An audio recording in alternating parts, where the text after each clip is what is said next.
सबसे पहले आप सभी को मेरा प्यार भरा नमस्ते। मैं आज आप लोगों को सुनाऊंगी गारी गीत। अगर मेरा गीत अच्छा लगे तो गीत को लाइक करिए, चैनल सब्सक्राइब करिए और कमेंट में ज़रूर बताइए कैसा लगा है मेरा गीत। प्लीज़ दोस्तों मेरे गाने को शेयर करिए और मुझे सपोर्ट भी करिए।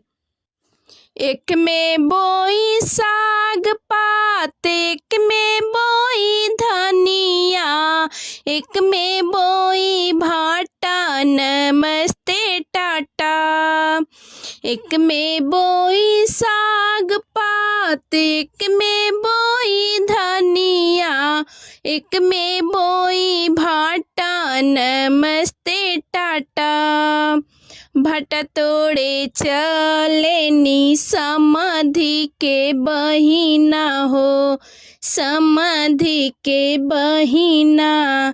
पौआ में गड़ गइल काटा, नमस्ते टाटा। पौआ में गड़ गइल काटा, नमस्ते टाटा।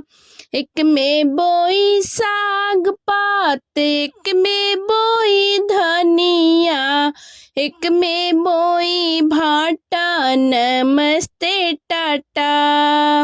एक में बोई भाटा, नमस्ते टाटा। भट तोड़े चले नी दूल्हे के बहिना हो, दूल्हे के बहिना। हथवा में धस गइल काटा, नमस्ते टाटा। हथवा में धस गइल काटा, नमस्ते टाटा। एक में बोई साग पात, एक में बोई धनिया, एक में बोई भाटा, नमस्ते टाटा। एक में बोई भाटा, नमस्ते टाटा। भट तोड़े चले बरतिहा लोग के बहिना, बरतिहा लोग के बुआ। पौआ में धस गइल काटा, नमस्ते टाटा।